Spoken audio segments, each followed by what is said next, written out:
Hi, I'm Chris. And I'm Jeremy. And I'm Fergal. And we're from Movie Smash. Comic book movies are having a golden age right now with the MCU. Movies based on comics aren't necessarily a new thing, but they're a big thing. Join us every other Tuesday on Movie Smash. We explore these movies and find some hidden gems. Every other week, we revisit some of the best.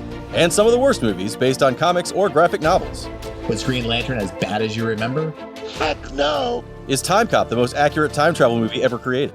Absolutely. Was Mystery Men way ahead of its time? Should they be revisited? Should they be forgotten? Join us on Movie Smash and find out. Listen wherever you find your fine podcasts.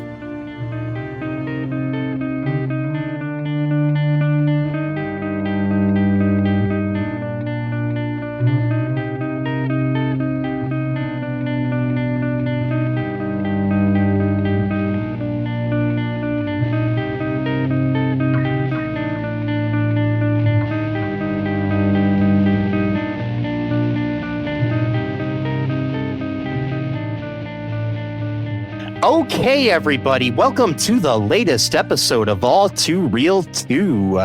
My name is Michael E. Cullen II, and with me, as always, is... Sesame, I was violated by this movie, Encarta. I'm sorry. Thank you. Do you need to talk to somebody? I can recommend a therapist to you or something. I mean, I have one. I'll probably talk to her tomorrow about it, but, and talk to her about the movie. With everything else going on in the world, you're going to be worried about him. I'm gonna a movie from almost 30 years ago.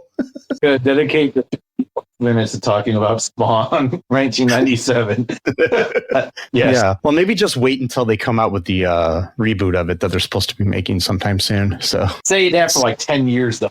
I know. So the latest I've heard is that Jamie Foxx is going to play him, but that would be pretty cool.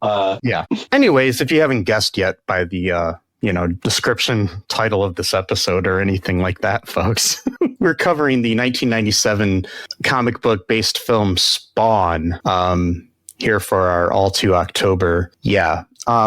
Like I said, the movie came out in 1997. It was directed by Mark A.Z. Dippe, D-I-P-P-E with one of those like little things above his E. Okay. Yeah. So I'm not sure if I'm pronouncing his name right or not. He's known for as far as directing goes. He directed Marmaduke, the animated movie, The Boxcar Children, Michael Jackson's Halloween. The fuck is that? I don't know. It came out in 2017. Yeah, I don't know. Yeah. Okay. It's like an animated film called Michael Jackson's Halloween. Now I have to find that movie. Okay. Directed like Garfield's Pet Force. As far as like live action movies go, he's directed Frankenfish and Halloween Town High. Yeah, that's, stuff like that. He's done visual effects and stuff on movies too. So yeah, we got that going for him. This was written by the director. It's also written by Alan B. McElroy, who was a writer for Halloween 4, Return to Michael Myers, Wrong Turn 2021, wrote episodes of Star Trek Discovery, Vampire Diaries, and other stuff. Also writing credit goes to Todd McFarlane, the creator of the character for the comic books. So yeah. Movie stars Michael Jai White as Al Simmons, a.k.a. Spawn, John Leguizamo as Clown, a.k.a. The Violator, Martin Sheen as Jason Wynn, Theresa Randle as Wanda Blake, Nicol Williamson as Cagliostro. He's the dude in the trench coat and shit. Yeah. This was like his last film before he died. So yeah, got D.B. Sweeney as Terry Fitzgerald, who in the comic books is black, but the studio thought that if you had another black lead character in the movie, people would think that the movie's just aimed at black people, so they wouldn't let them cast a black guy in the role or something. You got 2, okay? Come on, like you got 3 already, so technically, yeah. So we got Melinda Clarke as Jessica Priest. We got Miko Hughes as Zach. He's the little kid, homeless kid. People might know him from Wes Craven's New Nightmare, also from Kindergarten Cop, the original one. I think he was the kid who said, like, boys have penises and girls have vaginas or whatever. Yeah. You got Cindy Beaudoin as or Beaudoin, I don't know how you say her name, as Cyan. Michael Papajohn, that's his name, as Glenn, Zach's dad. The devil Malbolgia, the like big bad of the movie, is voiced by Frank Welker, aka Fred from Scooby-Doo, and the current voice of Scooby-Doo. Also, also, I believe he was the voice of what's his name, the bad Decepticon guy on Transformers. So back in the day, he's basically, he was the voice of Abu in Aladdin. This is just stuff I know off the top of my head. I'm not even looking at his IMDb. He's in like every animated movie ever made. So, and he's still voicing shit. But yeah, he's a legend. I just had to get to him on here. But there's other people that were in the cast too, but I'm not going to name them. I'm sorry.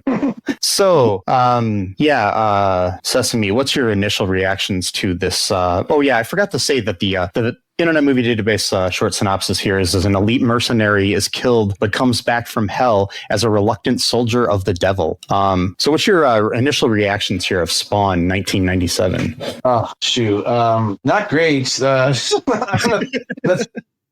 I'll say that much. Not great. I remember actually seeing this in the theaters with my friend. His dad took us, and I remember being very disappointed after he left the theater, because of how bad it was and how because I remember, because this is like on the tails of I had HBO as I was a kid, like we were like middle class, like, and so sometimes at night they would show this animated series called Spawn. Yeah, and I would watch even. Yeah, it came out the same year as this. Yeah. Oh, and so I think it was a comic book before that. Yeah, it was a comic book before this, obviously, but the animated series came out because the comic book started in 1992. The animated series and this movie both came out in 97. So yeah, and so like I was like maybe like 12, 13 or something like that, and I would watch it sometimes late at night on HBO, and I was like, "Oh, this is really cool. It's graphic. It's got story. The acting's pretty good. What could go wrong, right?" And so I could go wrong, actually. In fact, and a lot did go wrong that we'll talk about. But side note, my friend's dad, he took us, and he was like, he never really took us to much stuff. Like he was kind of like a angry parent type dude or whatever. Like, so like this is like one of the few times that like he actually offered to take somewhere that was to see Spawn, and he loved it. He thought he laughed. He thought the clown guy was hilarious. I'm like, this is my least favorite the movie. Like, I remember the animated show. I didn't see it until after I saw this movie. I believe I saw this movie like on DVD when it came out, and then I saw the animated series years later. But like the voice of Spawn is Keith David from Community and other things. He's like the second, like if I had to choose to have my life narrated by somebody and it wasn't Morgan Freeman, it would be Keith David. So that's how great of a voice he has. Yeah, I would say number one, Morgan Freeman. Number two for me. Just I like his Morgan Freeman's, but I mean, like his voice has been a part of my life for a long time. He does voices for video games. It was like a really popular video games. Like you said, he was in Community, which is like a lesser known role of his, but I still love that show.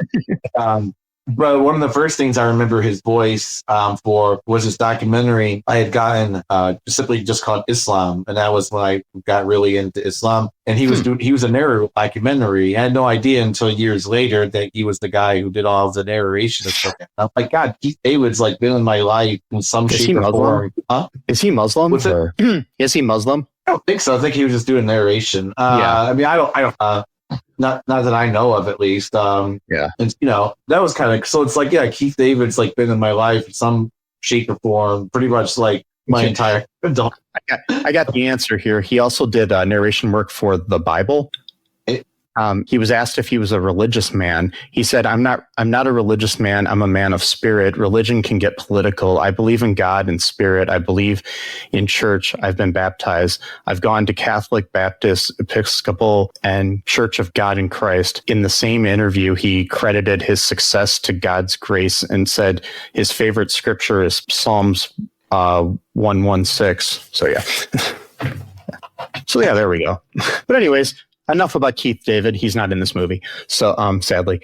Well, I don't know. Michael Jai White is awesome too. So, yeah, he's got a great voice too. So, yeah. I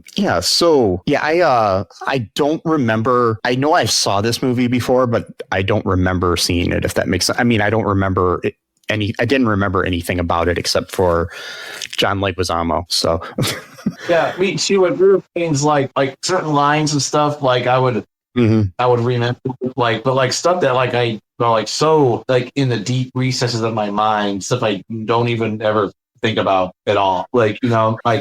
A line here, a line there. I'll remember a short scene. Like at one point, Cloud is eating a slice of pizza with maggots on it, and I'm like, oh, okay. I unfortunately remember that now. Which it was like these worms that he ate off of the pizza and stuff.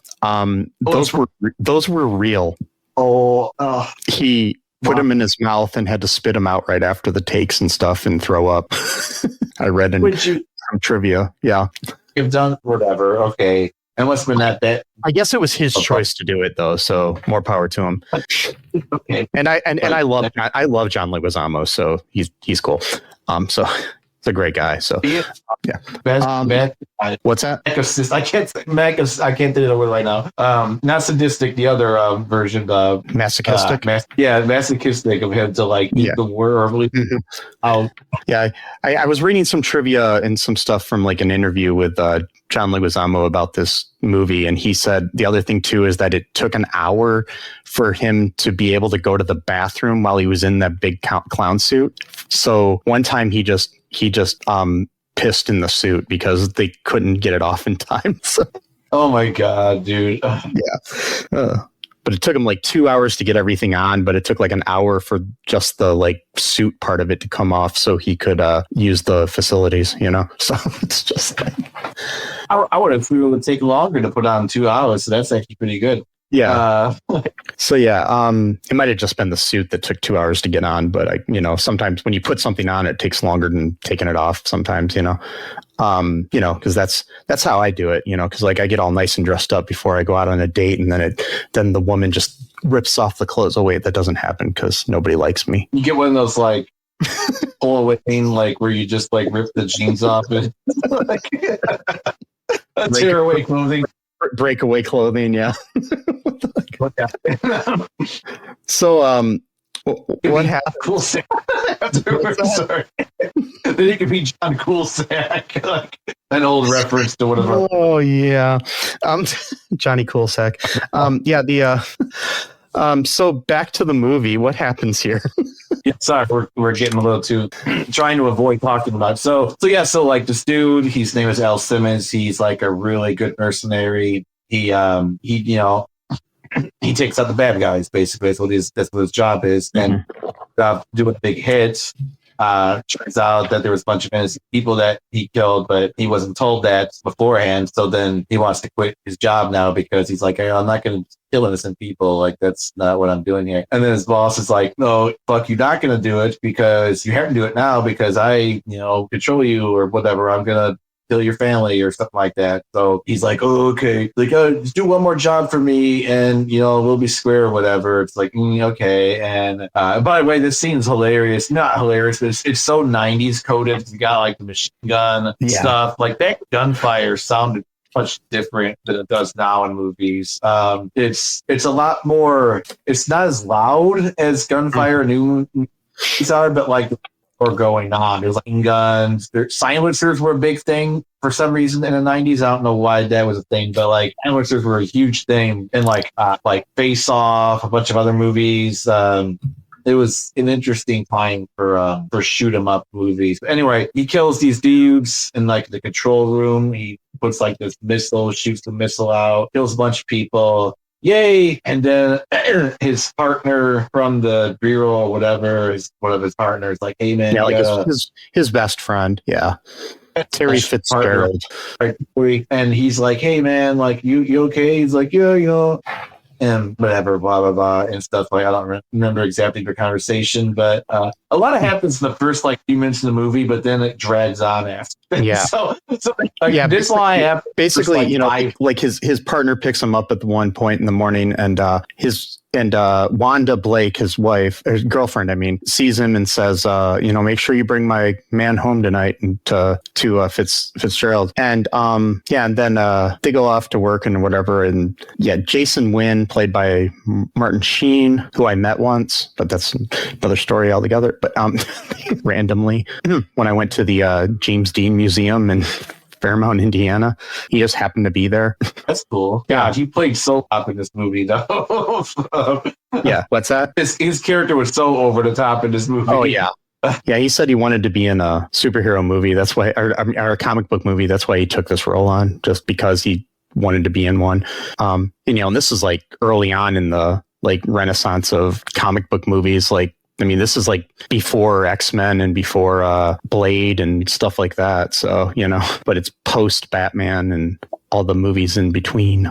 But yeah, so who knows what you were getting into with this? I mean, Spawn is a great character, and it's, I want to see a really good movie based on Spawn. And I mean, this movie had its points, but it definitely, I think it was made too soon is the main thing. The special effects weren't there yet and everything. So, but anyways, Simmons tries to quit, but Wynn ends up ordering his top assassin, who's named Jessica Priest, to murder him while he is on the mission. But before he dies, Wynn sets him on fire. And what's that? Yeah. Like, you couldn't just kill him. He's kind of set him on fire. Like, like you do. Yeah. Every time I've killed somebody, I set them on fire. Whoa. Wait. I haven't killed anyone. But if I did, I would set them on fire. Maybe don't say that right now. Just to be clear, folks, that was a joke. I do not want to kill anyone, period. Very good. Yes. But, our boy. Like, if I fictionally wanted to kill someone, I would set them on fire because I hate fire and I think it would hurt. So yeah, so our bro Wynn sets our bro Simmons on fire in the North Korean lab, right, or something like that. Yeah, it's like he sets him on fire, and and he's after that happens, Simmons arrives in hell, where we find out later he was offered a deal by this Malbolgia, the big devil guy, voiced by, I don't know a devil, but he's a devil or a demon. The big demon guy who's voiced by Fred from Scooby-Doo. It's just funny to think. That thing terrified more than like most of like the new stuff now, just because the CGI work. Yeah, all the way. So it had like this really like uncanny effect on my mind. I'm like, oh my God. I mean, it kind of reminded me of like, early, like PlayStation 1 video games or something, It was kind of like that. A little bit. Yeah. He becomes this eternal servant, to this big bad, gets a deal to become servant and leader of his army in the Armageddon. Not the movie Armageddon, but kind of we crossed over to each other. And then he'll be able to return to Earth to see his wife. So he accepts. He returns to the Earth, being known as a hellspawn, and he's like all burnt up and crispy looking. That's out of fire. 5 years have passed since his death, which he finds out, and in that time, Wanda is now married to Fitzgerald, his best friend, and he's living as the stepfather to his daughter, Cyan. So yeah. See, I wasn't 100% sure if that was his daughter or Fitzgerald's daughter, because I couldn't tell because she was kind of light skinned and stuff. So I couldn't really tell if she was like that. But I guess it is like his daughter that he never really got to know. So because I think that's why I think she was going to tell him that she was pregnant that night when he said that. That's my guess. By the way, just a little thing here. Why? I mean, they did not explain it, but why did it wait 5? Like, was he just sitting in hell for 5 years to hear a conversation from the devil? Like, it took that long to get an audience with the devil? like, come on, I got a million talk to you here. Like, he was in this waiting room the whole time, just waiting to talk to him. It's like they show the flashback, and it's like he's like, lead my army. And he's like, I will do it. And I'm like, it took you 5 years to have that conversation. Like, maybe time like passes really weirdly in hell.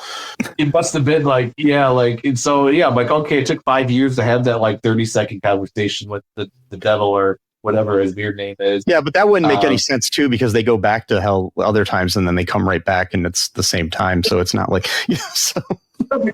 Time's unpredictable. So at that point, it just was regular time. So, it slows down when, the demons want it to, and it speeds up when they don't, you could just like go in and out of hell without like the permission of this devil. Doesn't seem like he's that all powerful, really. He doesn't have much control over his own realm. It seems like, Yeah.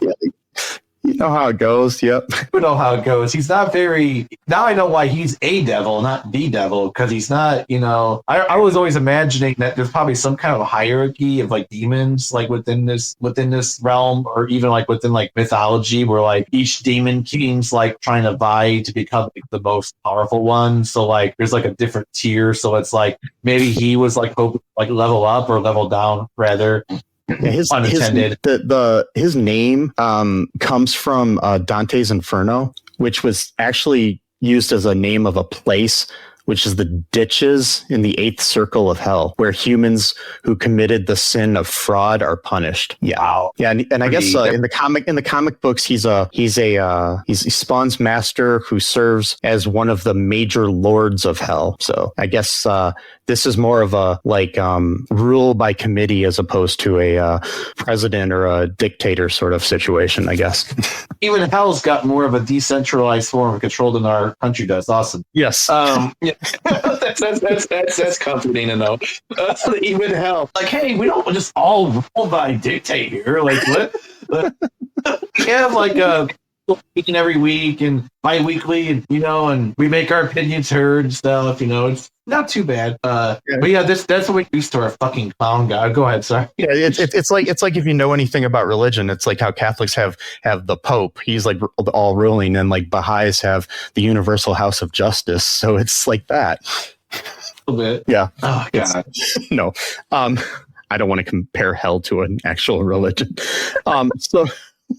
Yeah. So anyways, Cyan is being raised by Terry and Wanda now, and so Cyan's having like her 5th birthday or something, and 4th or 5th birthday, whatever it would work out time wise, I don't know.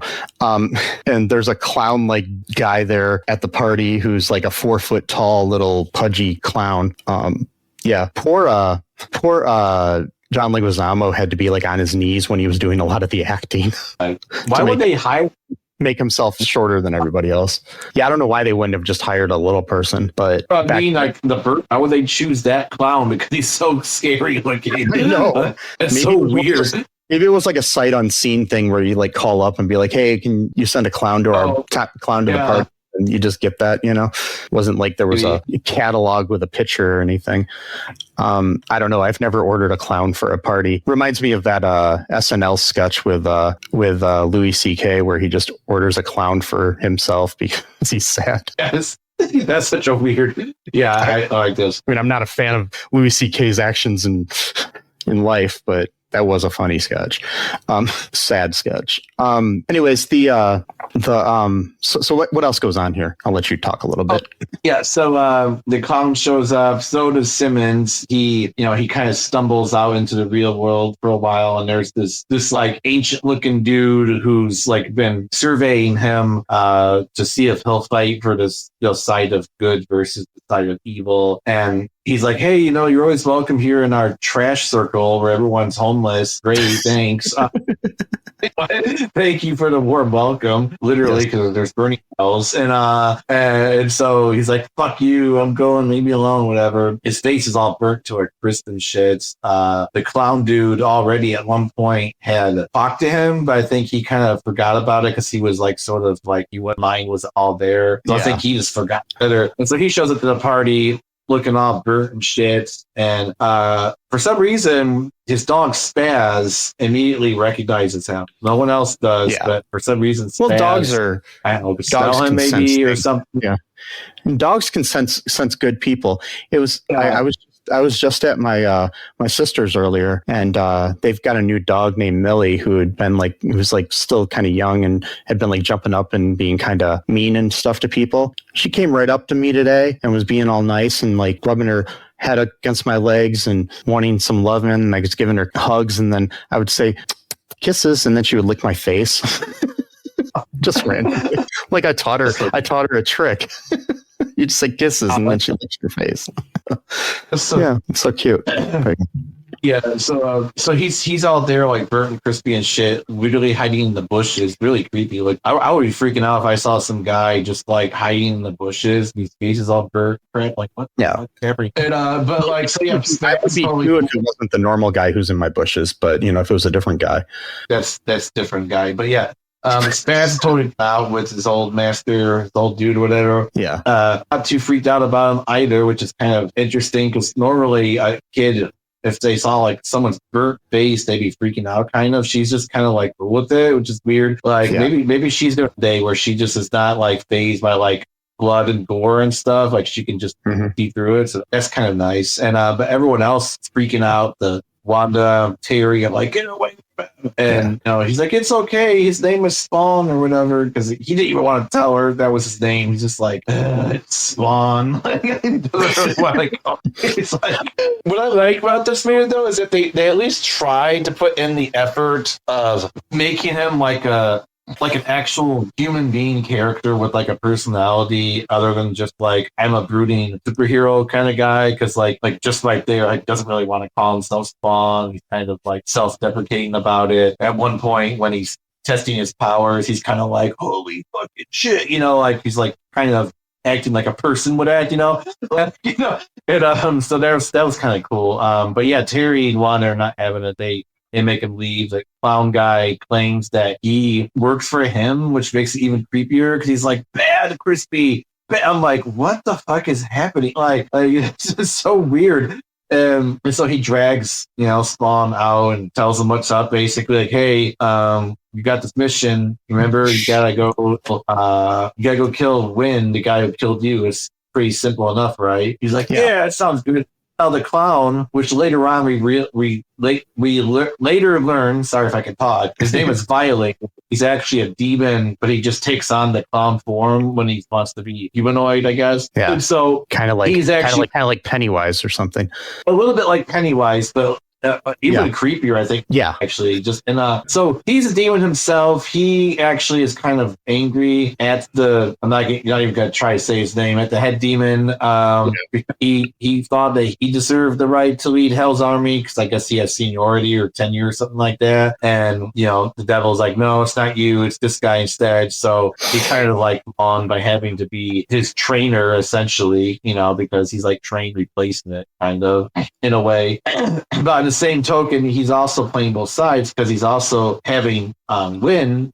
Okay, I don't really understand this part. So does Wynn know that like hell exists, or it's like I guess so because he's like working with Clown. So it's like So does he like the whole world will be destroyed? But that includes him though, right? So like I didn't really quite understand the agenda. Maybe he was promised to like be some bigwig in hell or something. I don't know. Because I didn't really quite get that too much. But so he's also working with Wynn. He's like, hey, I'm going to put this like thing, like a bomb device in your heart, like a pacemaker thing. And so if your heart stops, the bomb's going to go off and kill like billions of people. So no one's going to really want to kill you now. But he didn't tell, Spawn that. So he's just like, hey, I'm giving you a chance to go kill your killer, which for some reason does not even make Spawn think twice. Like, oh, why is this evil clown just giving me a gift that I can take revenge on this guy for no reason whatsoever, no price to pay? Like, come on, it's kind of dumb. You were there for 5 years. You should remember,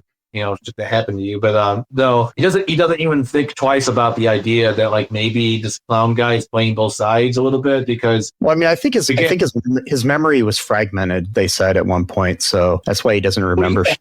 So yeah, but he does remember Wynn though. That's one of the last things he does remember is Wynn. Yeah, I think more so his memories of the last 5 years have been fucked up. So he doesn't really remember.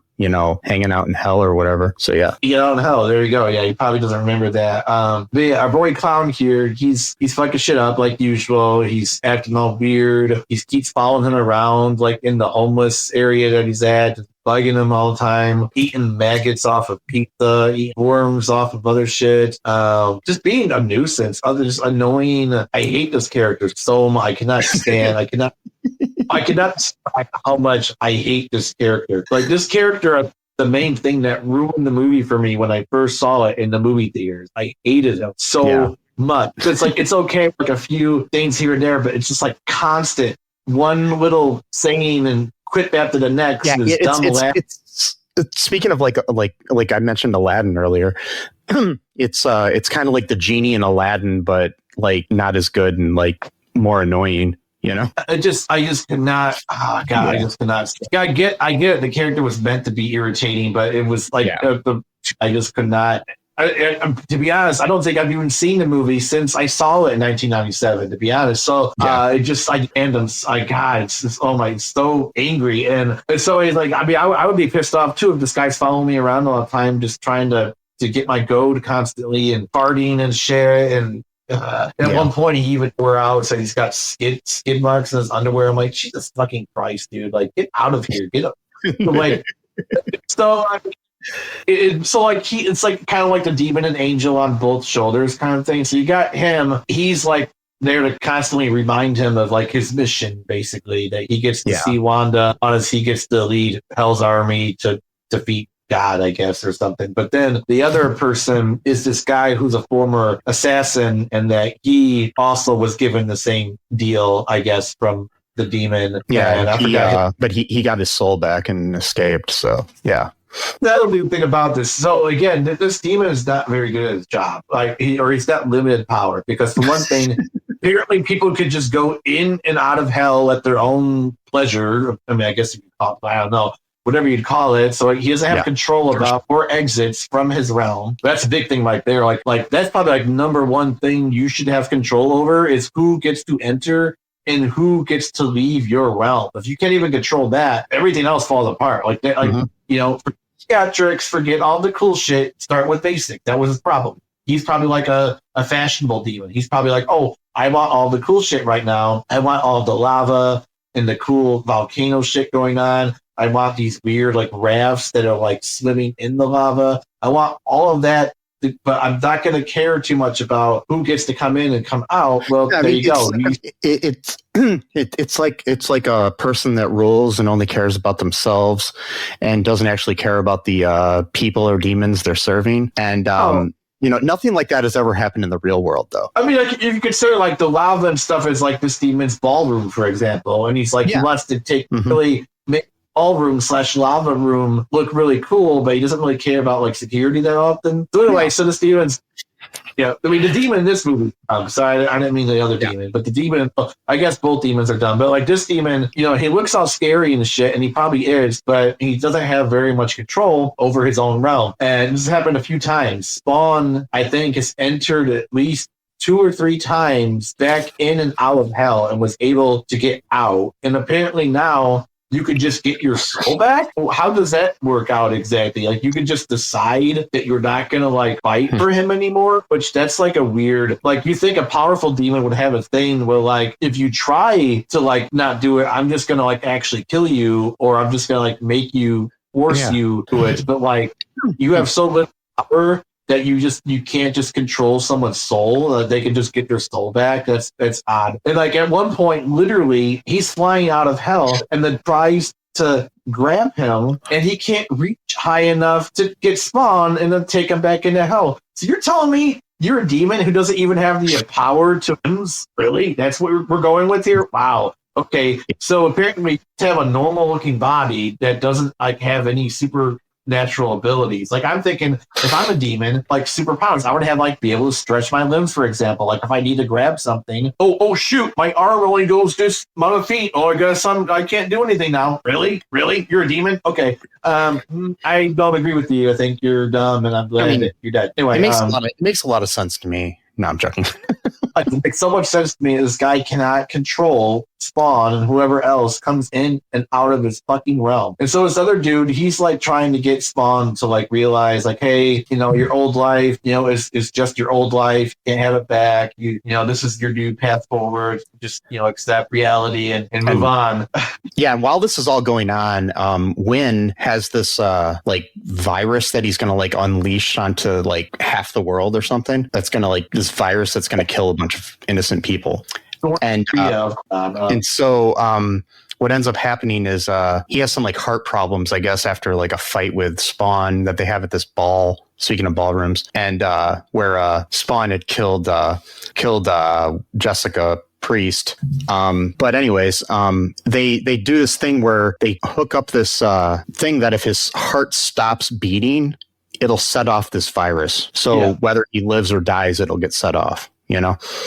Yeah, it's weird because, eventually it will just set off, which is, I have something like that in my heart, but what happens, when I die and my heart stops, it just releases Pepsi. So I don't know what's going to happen there. So we'll see. Like Pepsi Man, like in the video game, nice. He just gives everybody Pepsi around the world.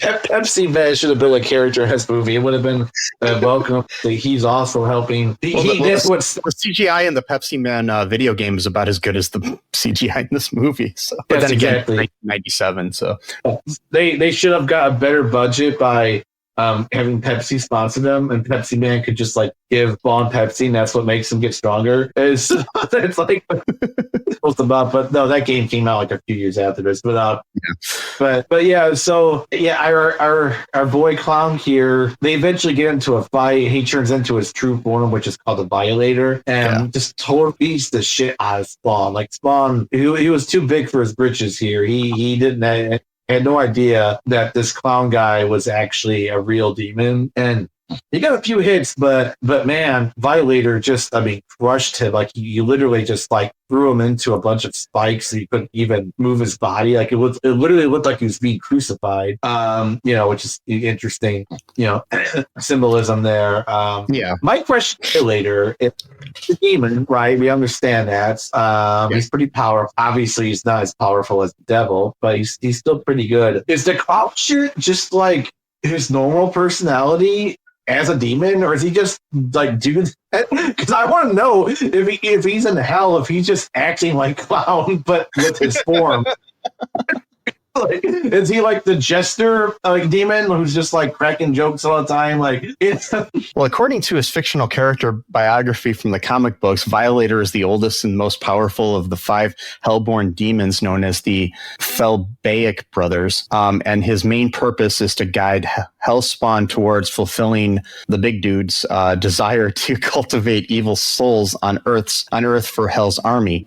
He has been Hell's guide for multiple Hellspawn, his latest charge being that of current Spawn, Al Simmons. However, Violator views humanity as weak and so asserts that demons should lead the armies of Hell, not Spawn. Accordingly, so much of his terrestrial activities, sanctioned by Hell or not, are aimed at proving his superiority to his master.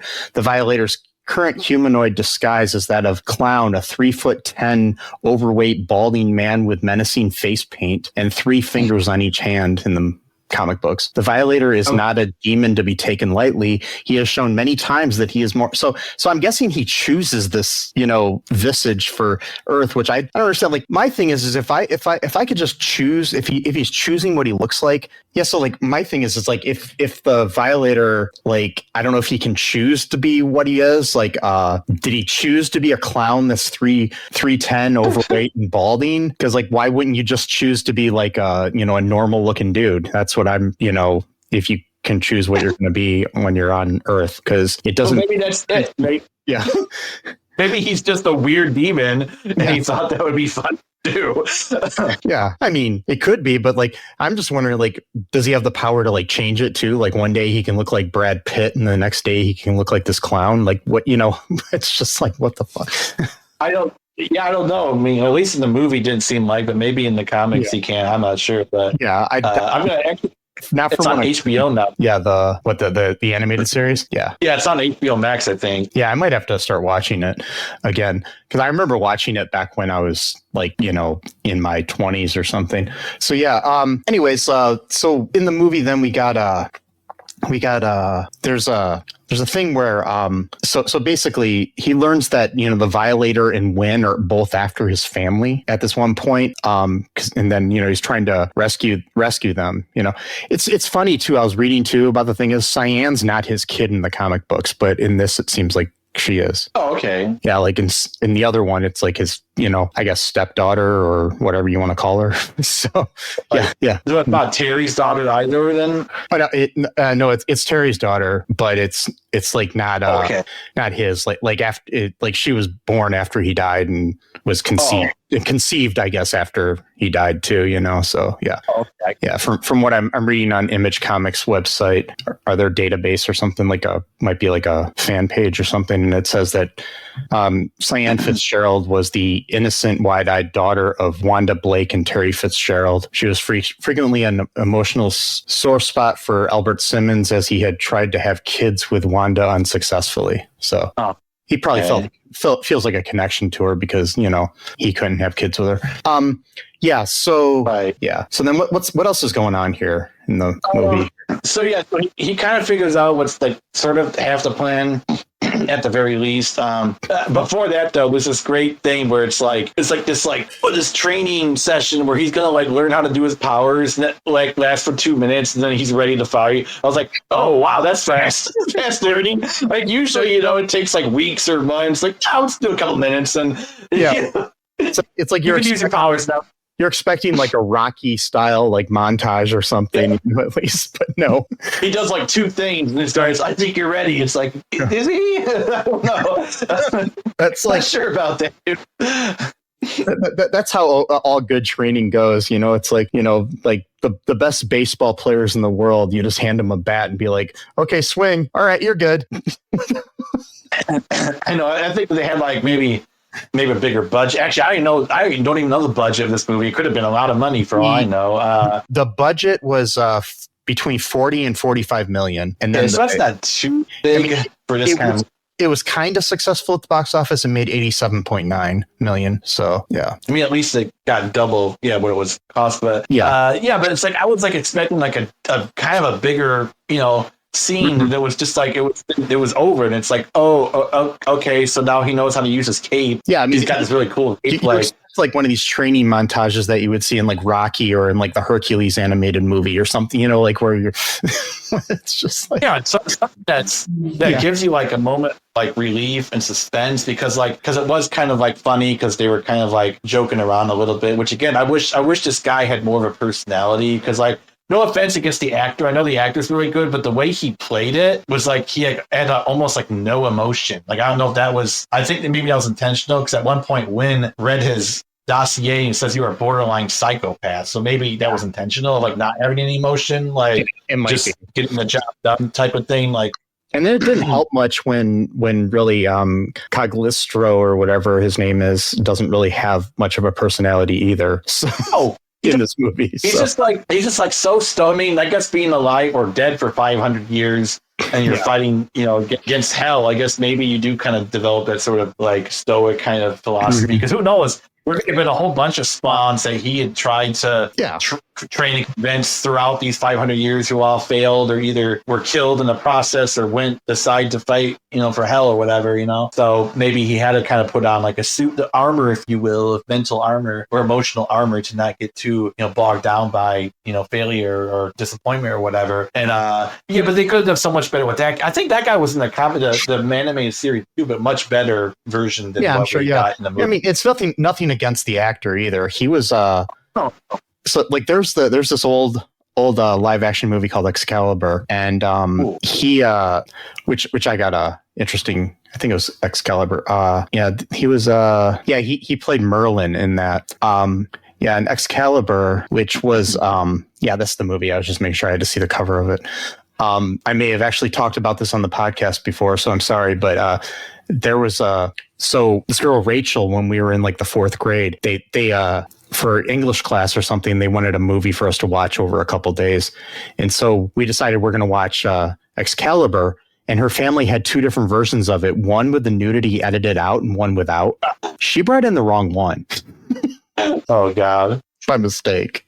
So we're sitting here That's watching great. it, and all of a sudden, like, I can't remember what character, but some woman's got like her, you know, she's got like full frontal nudity right there. And we're like, you know, in fourth grade. So it's just like, You know, it's such an American thing too, of like other countries don't really give a shit about that kind of stuff. Like, I mean, if it's just regular, I mean, if it's like full on sex, that's different. But like, if it's like, you know, if it's just regular nudity, like Sweden's not going to make a big deal about it. In America, of course. I remember when I was a kid, when it came to nudity, like I could get like Channel 9 out of Windsor, Ontario, and on my TV, and they would have like movies and music videos late at night that would just have full frontal nudity in them. Oh, When that's just crazy. Like, and that's on, and that was like on CBC, like the, you know, Canadian Broadcasting Corporation or whatever it was. Yeah. One time, me and my brother were watching Monty Python reruns, and there was like this scene where this woman just walks into like a corner store, just full on nude. And we're like, wait, what? They can just show this like on regular TV? Apparently, they could back then. I think I was like 12 or something, and I'm turning it on, and there's like this movie on late at night, and there's this like naked woman, and then a naked guy walks in, and I'm just like, what the fuck is going on here? That's how I found out about Grassy High, is from watching that channel. The Oh, yeah, CBC. that's where I used to watch it. Yeah, but it just like, I was like, when I saw it, I was like, should I tell my parents I'm watching this, or what should I do? It's like, yeah. Right. But anyways, back to the movie. So basically we got this situation where like Wynn's trying to like, you know, poison all these people. So basically Violator and the big dude want to get Simmons to like kill him, because, you know, if you get Spawn to kill him, and then you kill two birds with one stone, basically, or you kill like a million birds with one stone. And because if he dies, he releases this virus thing. Terry ends up like looking into things and finds out, and he sends an incriminating email. An email incriminating Wynn to a news person. And like, but just as the email is sent in there, Wanda and Cyan are being held like captive by Wynn, and Wynn like shoots up the computer and all this other shit. Because like you do, because he sent the email, and, you know, I mean, I don't know if his purpose of destroying the computer means that he thought that it wouldn't send then. I don't know how people thought back then.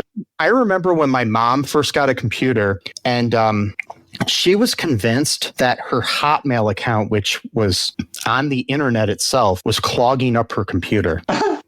I had to try to explain to her that that's on the internet. It's not on your computer itself. Like, where the emails are stored is on there. Because she's just like, I got to spend a couple hours now deleting all these emails that I got the other day. And I'm like, okay, Mom. couple hours. Wow. Well, because she would like forget about them for a while and get it. But yeah, I used to do that too. But this was before you could like, you know, like if you like click all, you could select all. Like in the past back then, you would have to like click each one individually to delete. Oh God. Yeah. Yeah, that's that. Yeah. But anyways, so the email was sent and everything, and then so like you know, Clown comes in and he's doing his clown shit.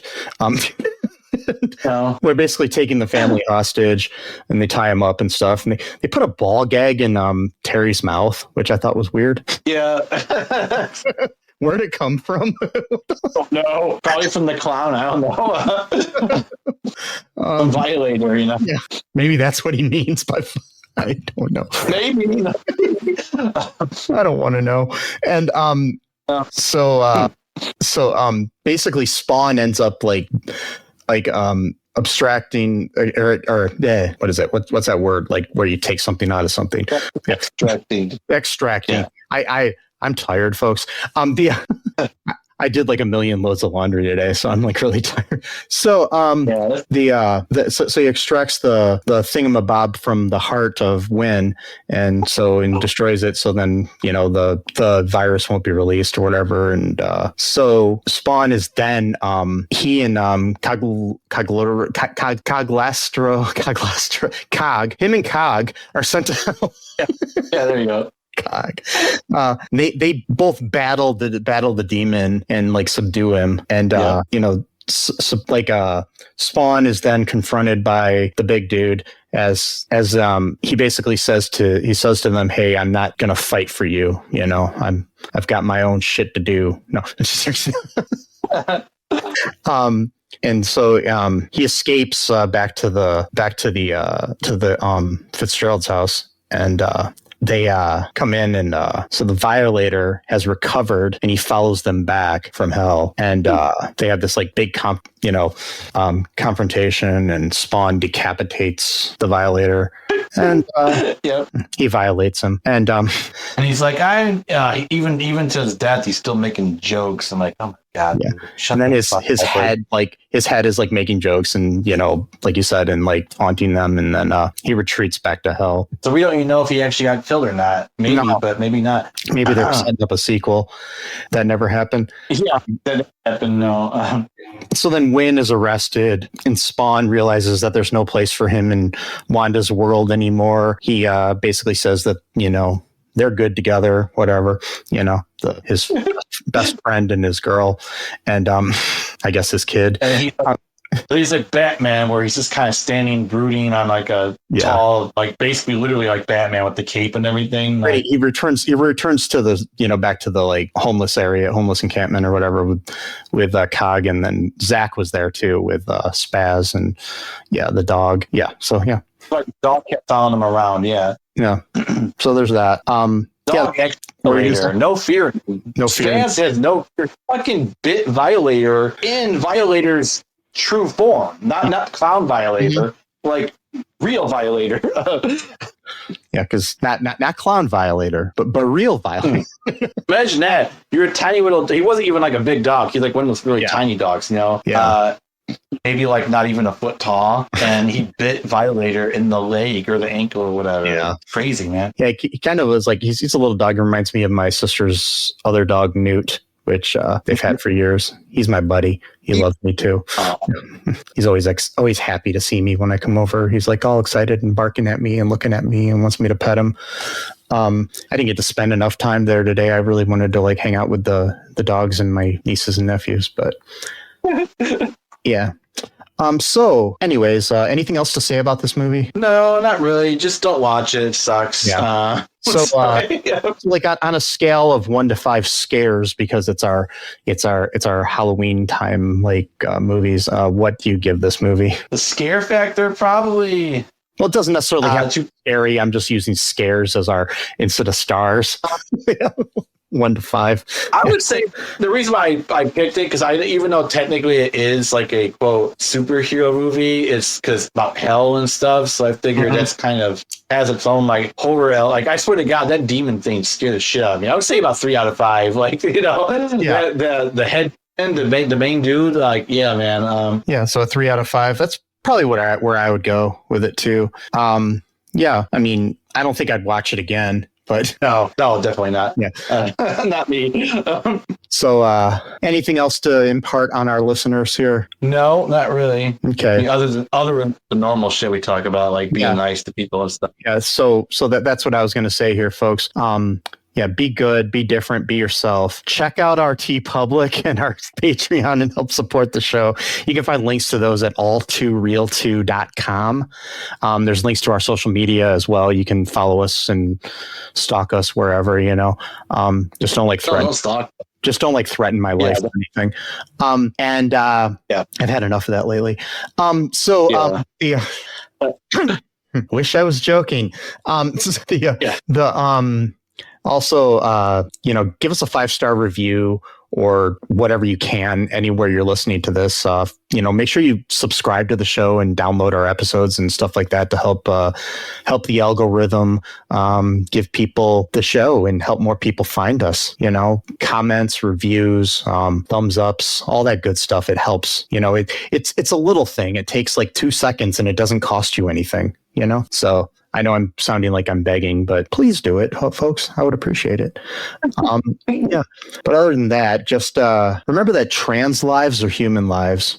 No human is illegal. Free Palestine. Fuck the oligarchy. Just remember that I love you. The clown has more tricks than hookers. That's right. That was what. Sesame loves you. Yes, I do. And until next time, bye-bye. Thanks for listening to All Too Real 2 podcast, a Cullen Park production. Produced and edited by Michael E. Cullen II. Music by Matthew Hawes. Subscribe and share the show. Visit us at cullenpark.com.